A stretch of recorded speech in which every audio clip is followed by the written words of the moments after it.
Last month, President Donald Trump called his deportation plans a, quote, military operation during a meeting last month with the manufacturing CEOs.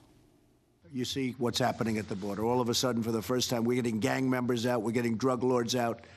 We're getting really bad dudes out of this country, and at a rate that nobody's ever seen before. And they're the bad ones.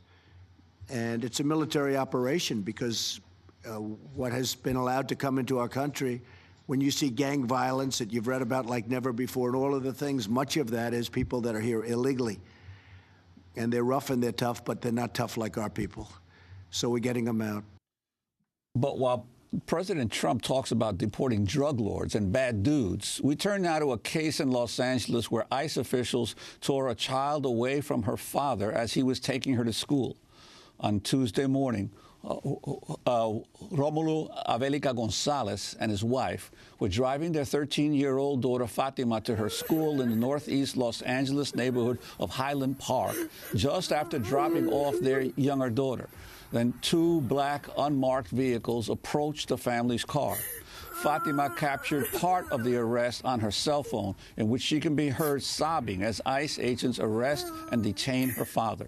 He has lived in the United States for more than 2 decades and is the father of 4. In a statement, ICE defended its actions, saying Avelica-Gonzalez had a DUI in 2009 and an outstanding order of removal from 2014. The family says he was less than 2 blocks away from the school at the time of the arrest. Immigration attorneys and advocates fear the arrest signals a shift in ICE's long-standing policy against conducting enforcement activities at so-called sensitive locations like schools, churches, and hospitals. Avelica-Gonzalez's arrest comes amidst growing fears of mass deportations under President Trump. For more, we're going to Los Angeles, where we're joined by 2 guests. Jocelyn Avelica is the daughter of Romulo Avelica-Gonzalez. He was detained by ICE agents when dropping off Jocelyn's sister, 13-year-old Fatima, at the school. And Emmy McLean is with us, an immigration attorney for National Day Labor Organizing Network, who's assisting the Avelica-Gonzalez family. We welcome you both to Democracy Now! Jocelyn, can you tell us what happened when your parents were taking your sister to school? Describe the scene as, and then we're going to play a clip of the video that was taken from the car. Okay. Well, my parents, when they were taking my sisters to school, my sister who took the video, Fatima, she noticed that there was a car in the corner of our street. She said the windows were tinted, but she didn't think anything of it.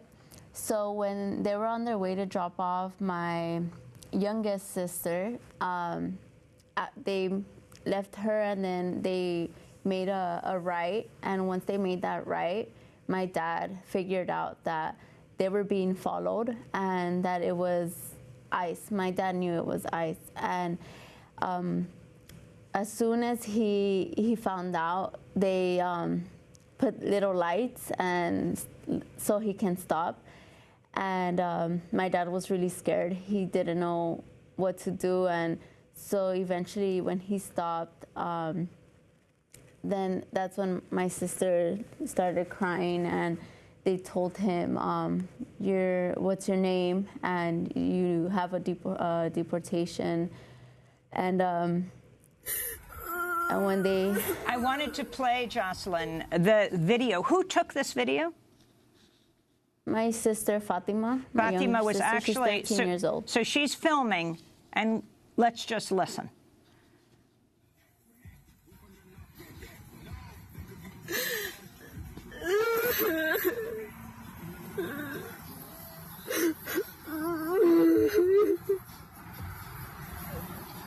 So, Jocelyn, what has happened to your father now? Where is he?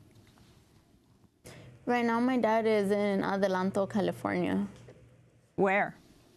In the detention center from Adelanto, California.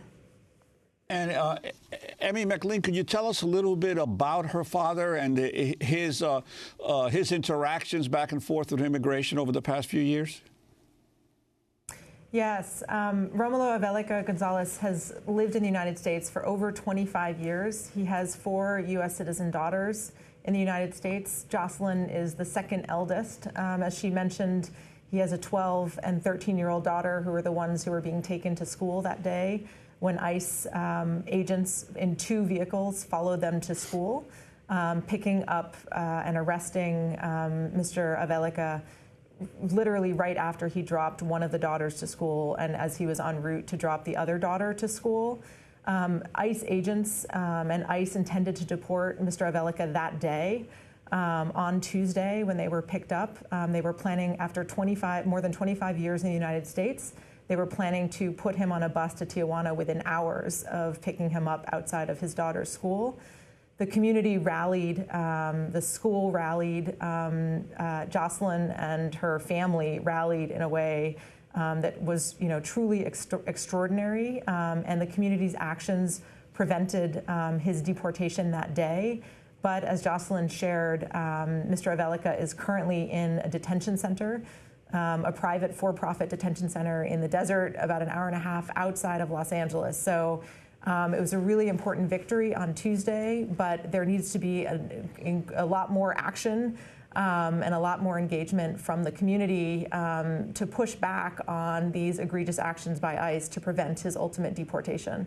But now, how does this jibe? We've shown the quote of President Trump talking about that the government is deporting drug dealers, gang members, bad dudes, and here you have a situation of a father who's apparently his only criminal violation is DUI several years ago. So Mr. Avelica has 2 prior criminal convictions, one a DUI from about a decade ago, and one of a crime that we would consider a status crime, a crime essentially that is connected to someone being undocumented, where he misused a registration for a car because he wasn't able to get a driver's license at the time, about 20 years ago. And that made him a priority, frankly, under the Obama administration, which also had egregious distinctions between so-called good and bad immigrants, and has made him a priority under the Trump administration, where essentially everyone is a priority. Any distinction is not a real distinction.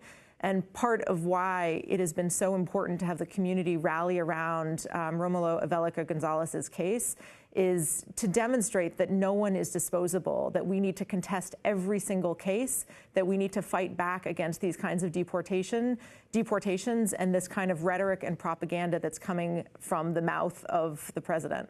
I was at the Museum of Natural History yesterday, and I was talking to someone who was telling me about teachers, and I hear this all over now about teachers, whether they're in Boston, Philadelphia, Washington, around the country, is that kids are now afraid to come to school, that undocumented families are holding their kids back, fearful that something like this will happen, that you do one arrest like this, and it sends the message that Trump wants to send around the country. Your thoughts on this, Emmy?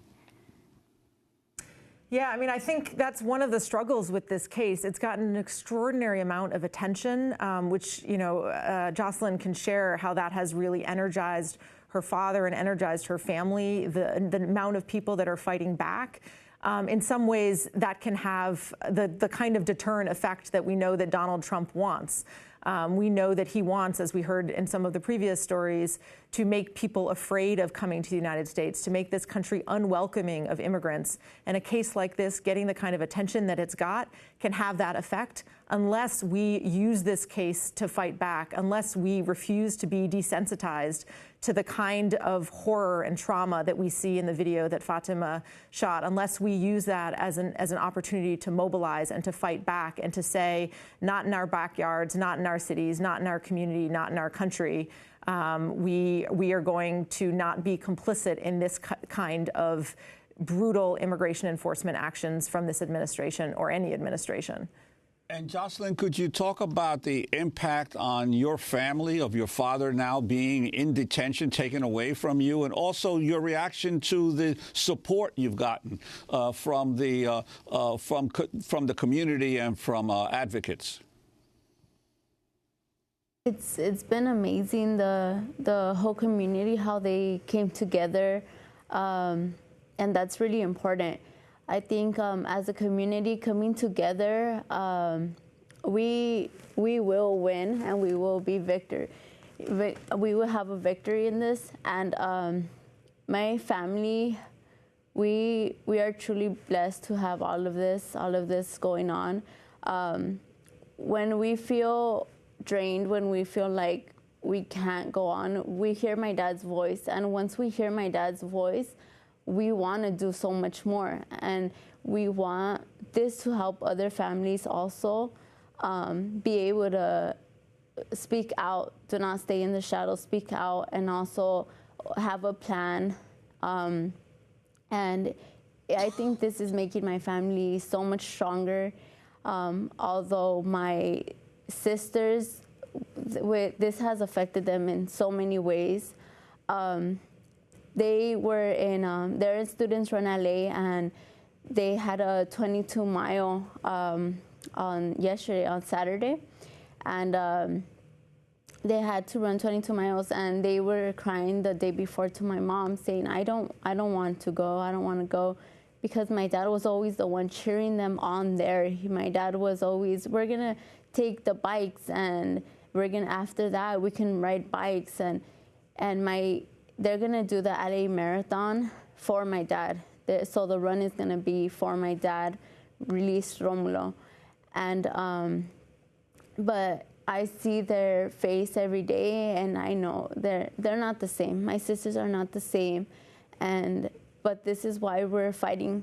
We're fighting for our family back, and we're fighting so that other families can also reach out, and we're not going to let Trump win in this. We're going to stick together as a community, and we're going to do anything possible to have my father back, and so others can also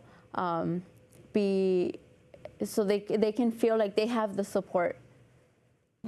Well, we want to thank you for being with us, Jocelyn Avelica. Jocelyn, how old are you? 19 years old. And can you see your dad in jail now? Right now we haven't gone to visit him, but we can go. But because there's a case of the chicken pox right now, so we haven't been able to go.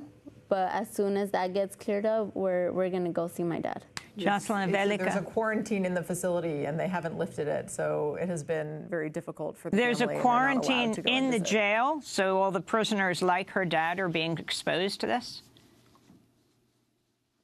I mean, we haven't had a chance. I mean, actually, they haven't let attorneys into the facility either, so into the portion of the facility where there's this quarantine. But I will say that Jocelyn and her family have been speaking to their father by phone regularly, and he, rather than being, totally drained and depressed, has expressed to them, how proud he is of them and how, energized he is, and the community, and others inside are watching the kind of mobilization that the community has put forward to defend him and to try to fight back against his deportation. So that he's brought into a sick facility. And he's quarantined there. Emmy McLean, yes. I want to thank you for being with us with the National Day Labor Organizing Network, and thanks so much to Jocelyn Avelica, the daughter of Romulo Avelica-Gonzalez, and we'll continue to follow your dad's case. This is Democracy